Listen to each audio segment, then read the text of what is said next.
Bonsoir. Nous allons recevoir sur ce plateau l'honorable Bamanissa, que vous connaissez et qui n'est plus à présenter, un homme d'affaires, mais également un homme politique. Mais c'est lui, les géniteurs, les concepteurs d'Expo Béton. Expo Béton qui fait déjà des émules à travers le monde et qui est à sa 5e édition et qui se prépare pour la 6e édition. Il va devoir nous parler un peu de ce qui s'est passé au cours de la 5e édition, mais également de ce que Expo Béton va proposer aux Congolais en général et aux Quinois en particulier dans sa 6e édition. Alors dites-nous, quel est le bilan d'Expo? 5e édition, c'était du 1er au 4 décembre 2021, où nous sommes revenus sur toujours un thème qui nous importe beaucoup, c'est celui de Kinshasa Horizon 2050. Et nous avons abordé la question de la composition de Kinshasa. Aujourd'hui, Kinshasa, nous devons la penser à ce jour, le passé aussi, mais aussi son avenir, parce que la population est en train de grandir, parce que le besoin en déplacement sont de plus en plus importants, mais tous les besoins qui vont avec. C'est celui d'attendre aussi que cette population qui va passer à 20-25 millions d'habitants dans la décennie qui va venir, puisse trouver les moyens de pouvoir vivre correctement, sainement. Et l'une des questions aussi primordiales est celle d'avoir pour chaque citoyen un toit. Donc c'est une déclaration universelle où les États doivent tout faire pour qu'il y ait un toit. Et nous avons abordé ces questions de l'accès au crédit immobilier qui n'existe pas vraiment encore ici et pour lequel il faut une législation qui puisse accompagner. Quels sont les paramètres qui vous permettent de vous projeter dans l'avenir et de rêver si grand comme ça, M. Bamanissa? Là aussi, avec Expo Béton, comme des conseils au gouvernement, parce que chaque gouvernement, par rapport à son espace, peut avoir une politique économique. Et nous disons qu'aujourd'hui, Kinshasa, comme les grandes villes, Dubaï s'est construit sur les services, pas sur le pétrole, mais sur les services qu'elle offre. Kinshasa aujourd'hui, et ce que nous avions, vous étiez là avec nous lorsque nous avons parlé du corridor ouest, Kinshasa est une des plus grandes villes à devenir, surtout la plus grande ville francophone, mais dans la sous-région ici, c'est la plus peuplée. Et donc nous devons avoir une politique économique, à mon sens, qui est basée sur la construction. Le nombre de personnes est là, les industries de ciment sont là, les matériaux sont là et il faut les rendre accessibles suivant un plan qui doit être fait. Voilà pourquoi nous préconisons que les entités puissent exister pour recevoir ces schémas d'orientation et la construction des espaces de vie, des espaces où il ne faut pas quitter Maluku pour venir chercher un document à la Gombe, ni Mité, ni pour venir à la Gombe. Mais il faille vraiment que nous puissions avoir des villes dans la province de Kinshasa. Qu'est-ce que vous proposez aux Congolais, aux Quinois en particulier? Comment va devenir leur ville si rien ne change substantiellement dans 10, 15, 20 ans? Voilà pourquoi nous pensons que le premier document, le SOSAC, est un document à utiliser. Il doit être connu de tous les agents administratifs, il doit être connu des opérateurs économiques, de la population, parce qu'on peut savoir que tel quartier aura telle destination dans 10 ans, 15 ans, 20 ans. Et étant donné que la partie nord a été faite, nous pensons, et nous allons revenir là-dessus au courant du mois de septembre sur la 6e édition, en intégrant bien sûr les compétences locales, parce que nous n'allons pas attendre que nos plans d'aménagement viennent de l'extérieur, nos plans de faire des équipements, des marchés, des mairies viennent de l'extérieur. Nous avons des compétences au Congo. Donc il faut penser et consommer congolais. Voilà, nous allons lancer déjà un concours très bientôt avec tous les étudiants. Des l'IBTP, ISTA, Unikid. l'IBTP, ISTA, ISAU, qui est Unikid, l'Université Congo aussi, forme les architectes. Il y a l'INBTP Butembo qui en forme, l'UNILU aussi.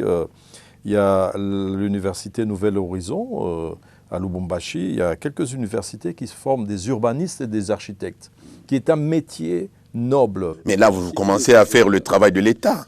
Mais écoutez, c'est une question, si aujourd'hui ces universités, ces instituts supérieurs sont entre les mains aussi des privés, c'est parce que c'est un besoin. Aujourd'hui, l'enseignement est libéralisé, donc nous pensons, vous savez, la prérogative première d'un gouvernement provincial, c'est l'aménagement du territoire. Nous venons d'avoir un ministère de l'aménagement de territoire au niveau national, son administration doit se mettre en place, mais il est important aujourd'hui que la société civile, à travers les personnes qui ont ces compétences, s'exprime. Donc nous allons lancer un concours pour réfléchir. La commune de Nsele et de Maluku, comment nous les voyons? Parce que c'est la partie ouest qui deviendra certainement ce sont les plus grandes communes. Les plus grandes qui peuvent être subdivisées, qui peuvent aujourd'hui accueillir du logement, qui peuvent accueillir de l'industrie. La ville est en train de s'étendre vers là. Beaucoup plus vers là, vers le sud aussi. Et nous voudrions que nous puissions réfléchir sur un plan d'aménagement pour que le gouvernement puisse adopter, aller encore plus en profondeur de ce que sera par exemple la RN1, le boulevard Triomphal, le boulevard Nzoku, qu'on voit l'avenue de l'université, son prolongement Livulu, vers Mitendi, la route qui passe par là, et avoir déjà des destinations de ces avenues, là où il y a du commerce, là où il y a des marchés, là où il y a des écoles, là où il y a des hôpitaux. Et là, les supermarchés, comme il y en a plein maintenant, ça pousse comme des champignons dans la ville. Ça commence à prendre, c'est très bien. Ce concept, nous voulions le faire venir d'Afrique du Sud. Il y a 30 ans, ça ne prenait pas. Aujourd'hui, ça prend. Mais cela peut être fait. Et cela va permettre à ce que l'immobilier puisse avoir de la valeur. Une chose est d'avoir des bonnes idées, comme celle que vous partagez avec nous sur ce plateau. Mais une autre, et la plus importante, c'est les sous, les moyens. Où est-ce que vous les puisez? L'État lui-même est incapable, ne serait-ce que de faire le travail que vous faites, vous l'aidez. Maintenant, d'où proviendra l'argent pour concrétiser vos rêves, pour que vos rêves prennent corps? Vous savez, le plan, il est adopté par l'État. Le SOSAC a été adopté par la ville de Kinshasa en 2014. Il faut un nouveau plan d'aménagement pour chaque avenue.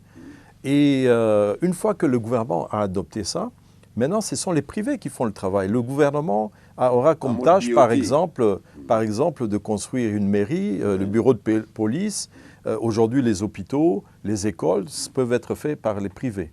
Donc, une fois que ce plan est là, les privés peuvent le faire. Aujourd'hui, je vais vous donner quelques chiffres et c'est là où nous attendons du gouvernement une politique qui s'assoit sur la construction, parce que la construction consomme aujourd'hui à peu près pour une valeur de 150 millions de dollars de ciment par an. Et ça, je peux vous dire que les entreprises des ciments ont encore de la capacité pour produire 2 fois plus. Elles fonctionnent à 30% de leur capacité maximale. De 50%, autour de 40% et moins de 40% de leur capacité, ce qui n'est pas normal.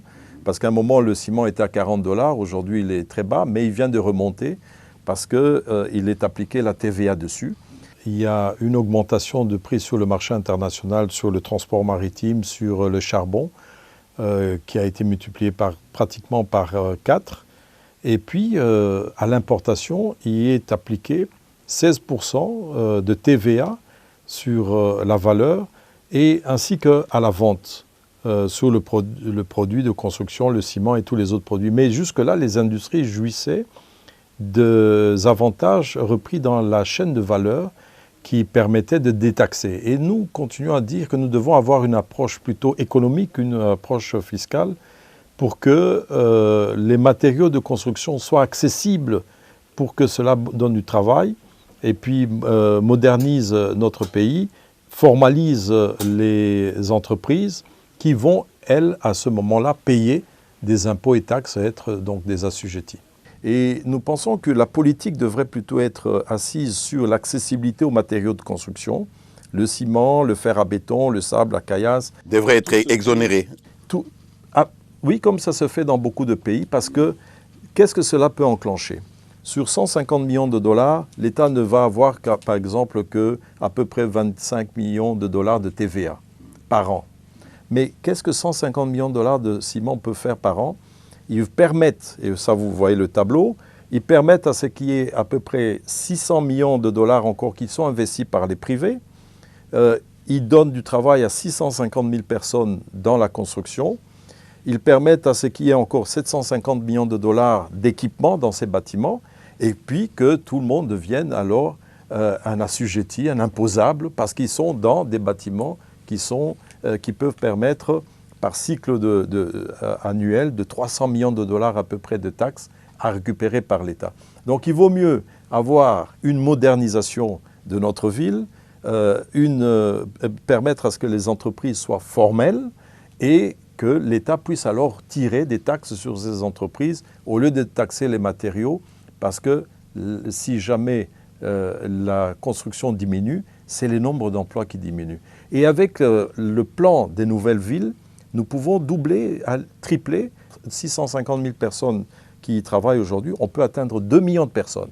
Et c'est là où ces 2 millions de personnes vont aller acheter à manger, payer leur transport dans cette grande ville où il n'y a pas de champs dans les alentours. Merci beaucoup, Bamanissa, honorable Bamanissa, Excellence gouverneur, honoraire et tout ça. Apparemment, vous penchez maintenant plus sur les affaires que sur la politique. Hein. Mais écoutez, il faut toujours tout combiner, tout va ensemble. Mais aujourd'hui, je reviens sur mes activités. C'est pour cela que nous avons mis une cimenterie en place, PPC, avec la Banque mondiale. Et je vous dis que la SFI va beaucoup financer maintenant les secteurs. Mais monter la capacité. Mais il faut de la consommation. Il y en aura. Merci beaucoup et à la prochaine.